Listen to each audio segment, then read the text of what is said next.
Okay, so my name is Gina Vertibello, and I'm with Parents Take Action with Crystal Torres. We started this group about in the spring. We're a group of parents that are concerned and also community that advocate for Jersey City Public School District. So I also want to take the time to thank St. Paul's for having us tonight to do this debate. And I want to remind everybody that the election is on Tuesday, November 7th. There is a Board of Education election, and there's 7 candidates. Musab Ali could not make it tonight. He's running for the 1-year term. We have David Miranda, who's running for the 1-year term. Matthew Shapiro, Yusuf Saleh, Lorenzo Richardson, Amy DeGise, and Gerald Lyons are all running for 3-year terms, and you get to pick 3 of them.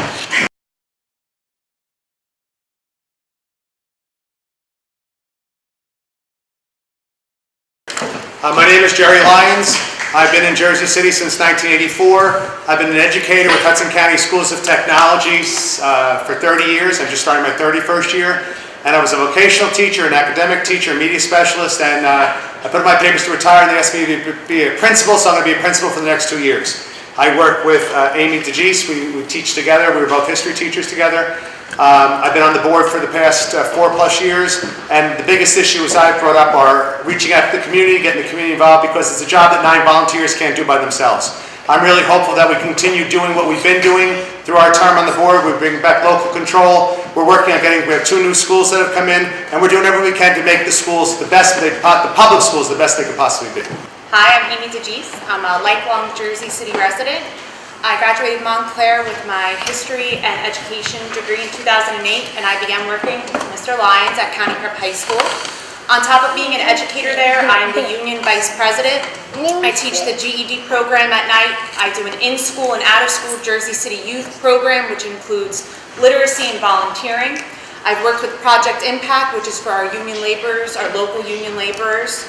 I am part of the technology committee, and I've implemented Google Suite throughout the district, as well as pilot iPad and Chromebook programs.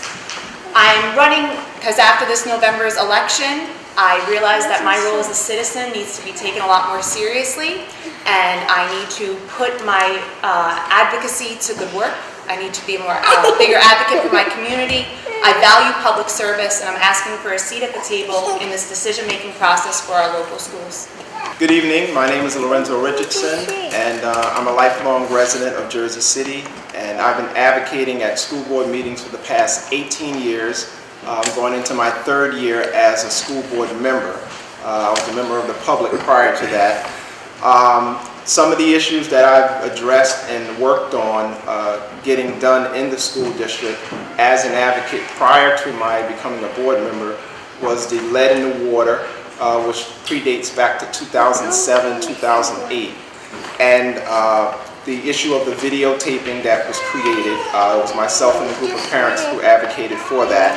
But also a lot of the issues around transparency, getting information and not knowing about vital issues that affect the students in the district being made known.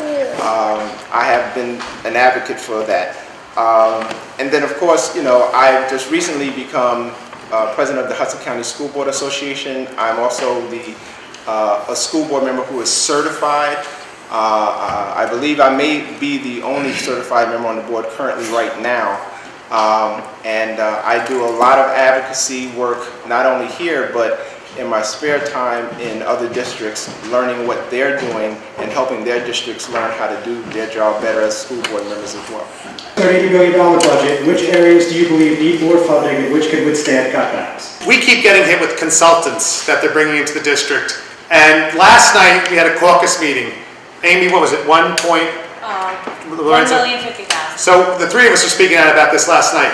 $1,050,000 this month alone on consultants. Consultants that we're paying, I think you'll find this reasonable, $1,650, $1,750, or $2,000 a day. Between $220 and $250 an hour to come in and be consultants. They're going to work with small groups. Last month we had one $495,000. They're paying them $2,000 a day. I have no problem with professional development. And I said to them last night, we cannot afford to spend this kind of money. And we keep being told it's Title I money, we have to spend it. So while we were looking into this, Amy and I were going back and forth today, and Lorenzo and I had this conversation. You get this money. They keep saying, well, this is Title I funding. This government gives you have to spend it. We do have to spend it. But I said last night, you can spend it. If someone gives you $100, you go to ShopRite, you can buy 7 lobsters. Or you can go around the store and you can frugally shop so you can eat for the month. We're buying lobsters. We can't afford to buy them. So one of the biggest issues I have is how we're wasting money. An issue I think that we're doing well is we have programs before school and after school, which really helps a lot of the community.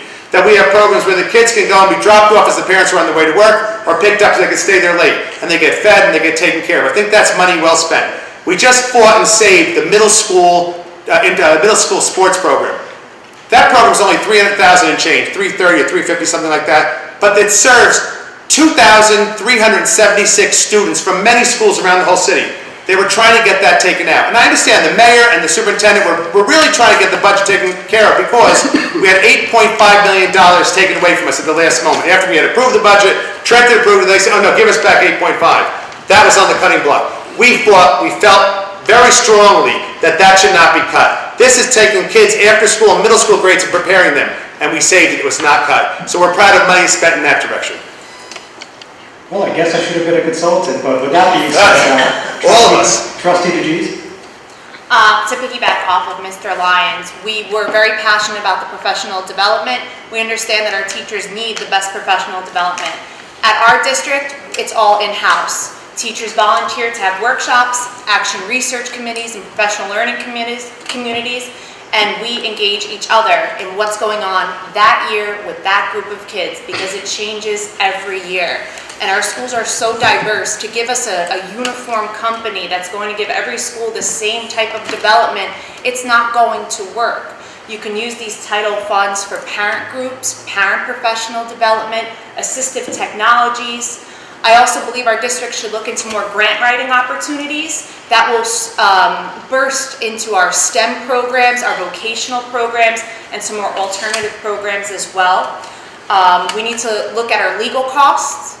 What we're spending every month there. We're doing a forensic audit within the school district. I believe that's on the resolution this week to be ratified.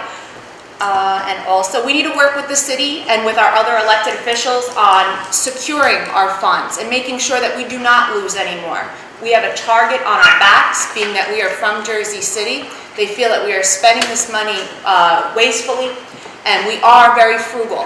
The administration is very frugal, but there's very little money going around. Working with our local reps will definitely help out. Thank you. Trustee Richardson? Oh, thank you. Well, if we start looking at the numbers, and I've been having a lot of criticism about numbers or lack thereof of numbers when I ask for them. But when we start looking at seeing how we want to spend our finances and seeing where we can save money, we already know for a fact that we spend, right now we budgeted several $1 million for professional development. Now, prior to this, and even before going into this budget season, I already knew, based on my school board association training, that you really don't need to spend a lot of money on professional development. Now, we're being told this by the professionals in our training now, and a lot of that is supposed to be done, just like my colleague Amy said, in-house. So you have someone who has the expertise, and you kind of do a train-the-trainers type of situation where you can have someone go around and be the expert and go into the different buildings and help people out. Why that's not being done and why we throw a ton of money at this stuff is beyond my imagination. And then we also have programs that we spend money on where we get the results back and then we see that they didn't do very well, or we don't get any information on the money that is being spent. And we're talking, if you look back at some of the tapes that are online, Marilyn Roman says it all the time, and and I always, of course, back her up on it because we always have the same conversations about this. But we have over and over again, we're spending money on these programs, and there's no coverage for the information coming back as far as how the spending is done and how we had our results. Sure. Although we did receive full local control over this summer, the district has been in control of a lot of its curriculum and budgeting. So they have been in the transition period for quite some time and modifying what the state has done and what the city wants to now continue. In the transition of local control, I think that we need to concentrate on newer models of education, STEM programs, alternative models of teaching, more after and before school, and more student-led curriculum.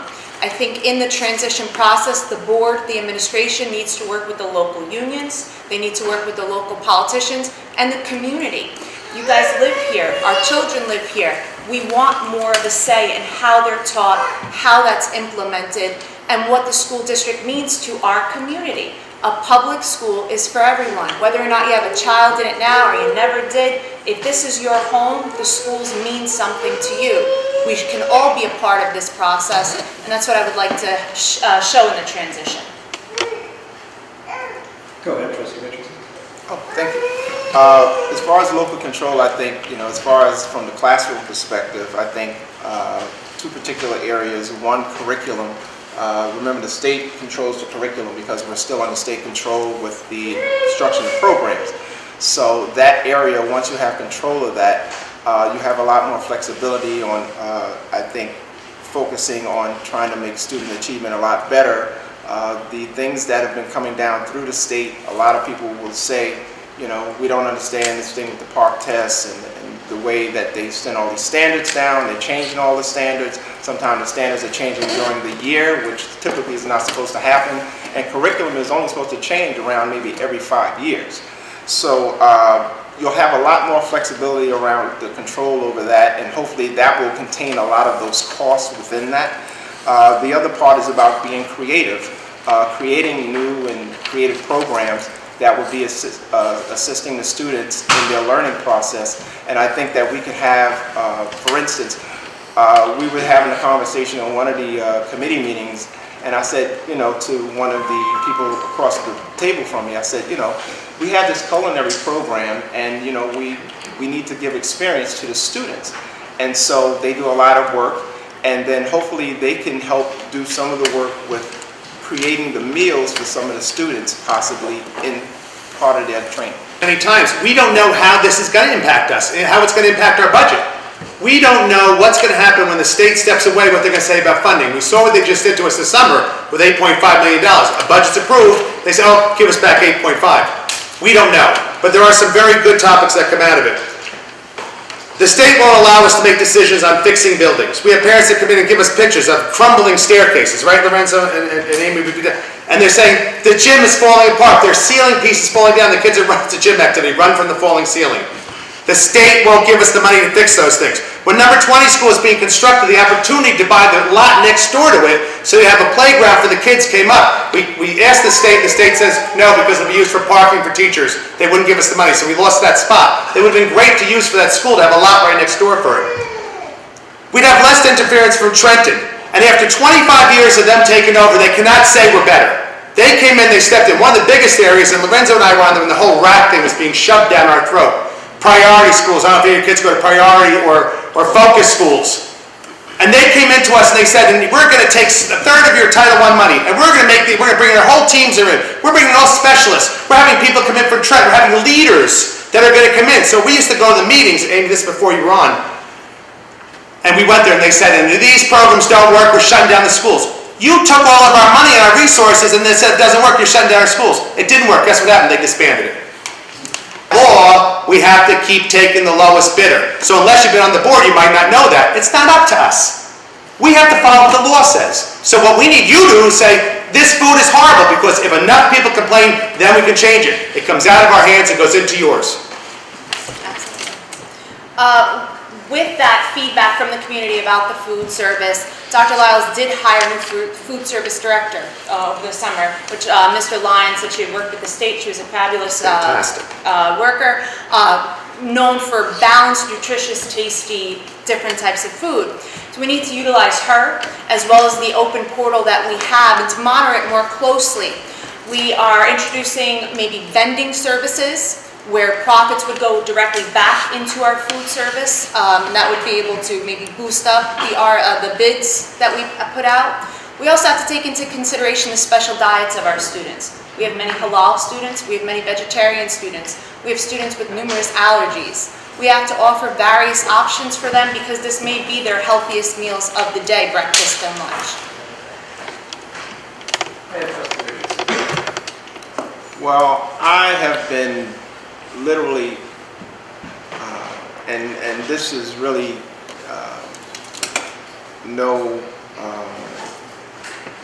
I'm not going to take this lightly. I mean, I've literally fought over this food.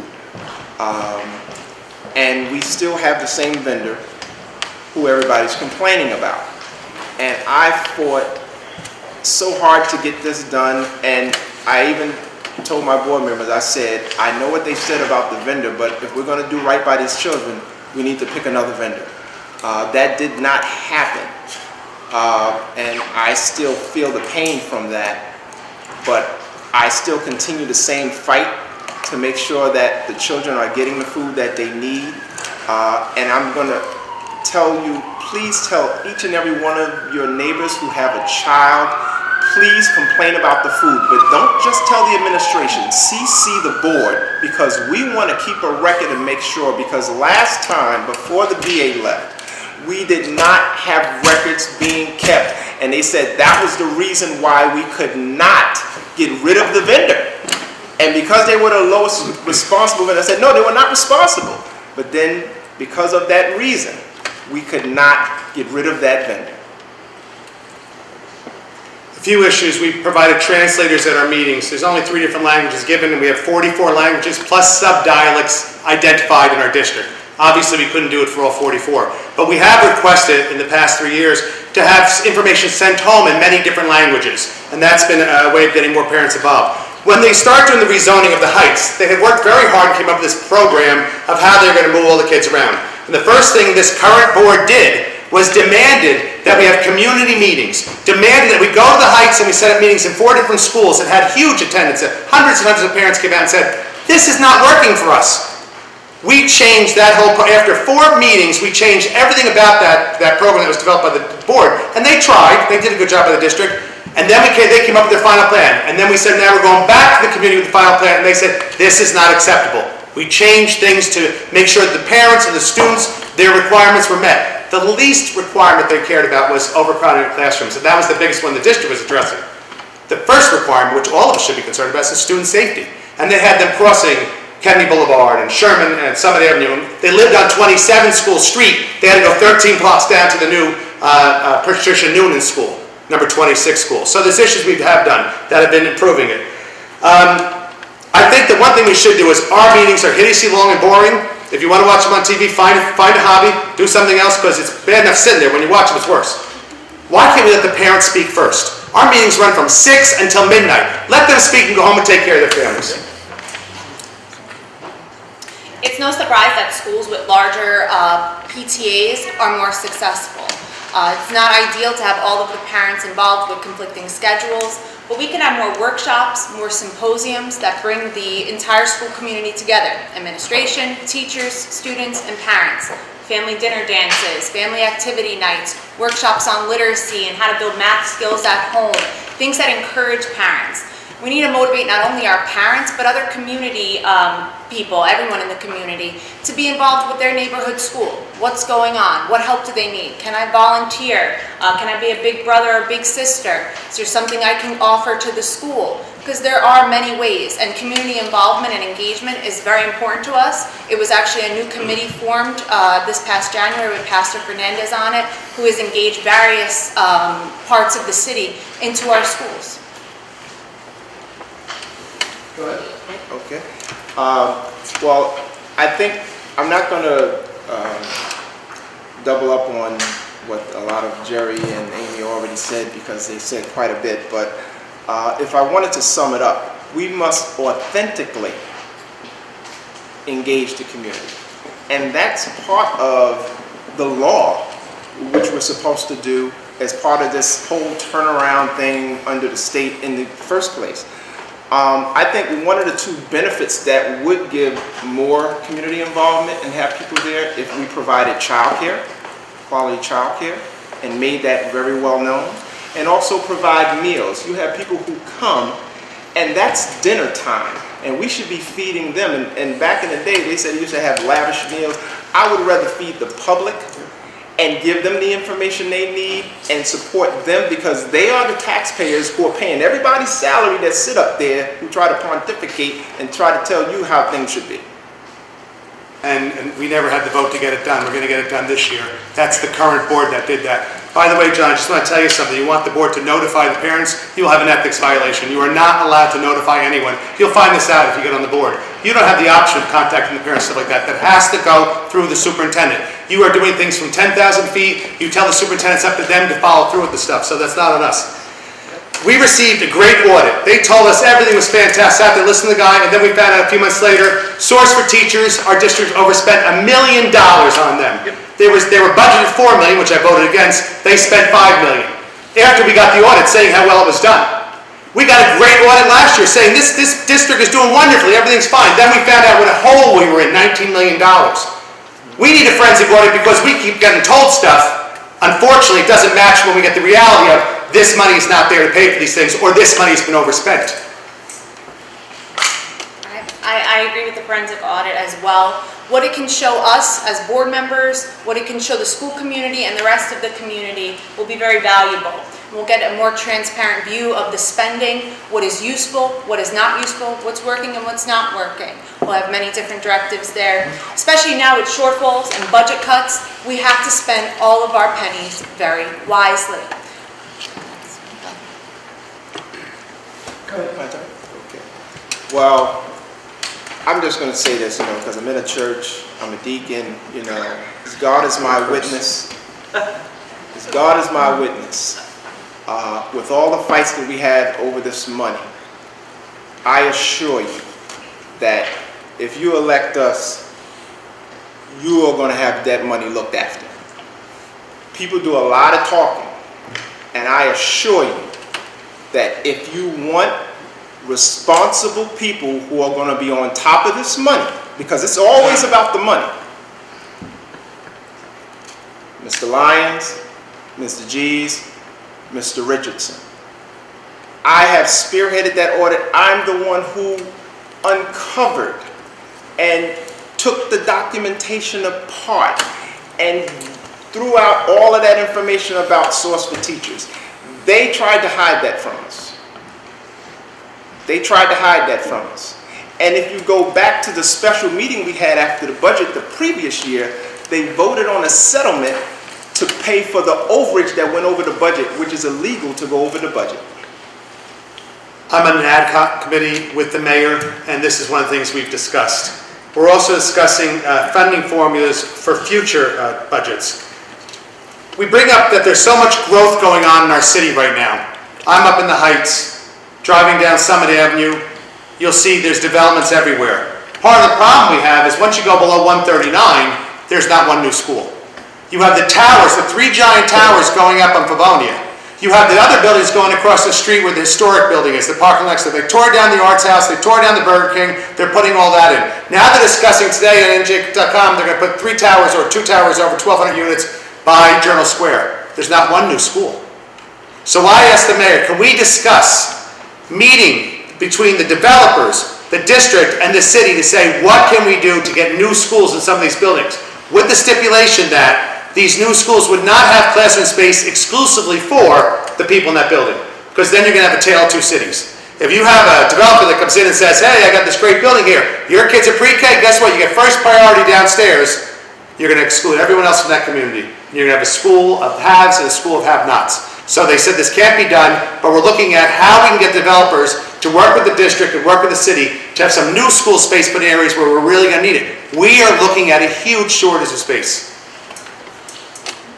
Members of the Board of Ed have spoken in length about the abatements and how that affects our flat funding and our 2% cap on our budget. It's ultimately up to city council members, and we may need to inform them and keep in better communication with them on what abated properties do to our schools and our budgets. We'll say that ad hoc committee that Mr. Lyons is in with the mayor had just started a few months ago.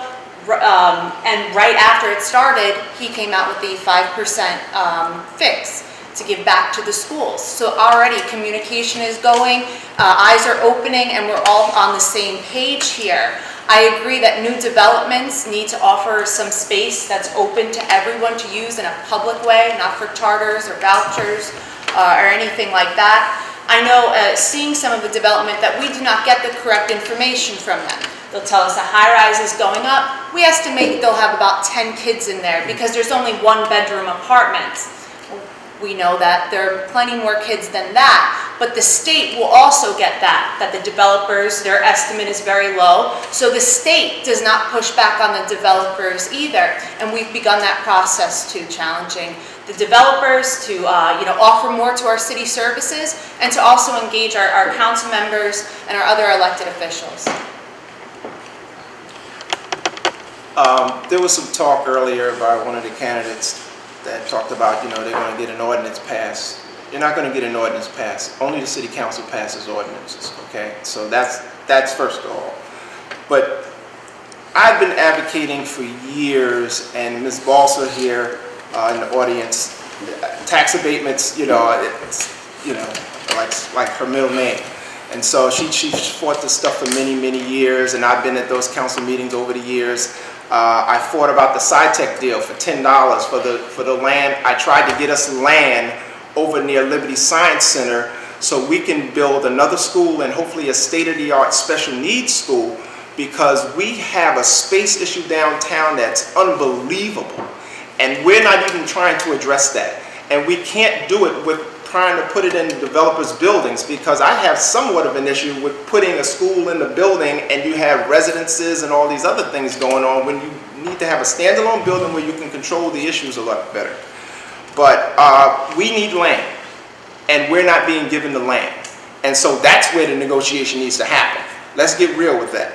And this little tiny token of the abatement money is ridiculous. If you're getting $5 million, if our cut is 30% of that, we need 30% of that $5 million abatement money.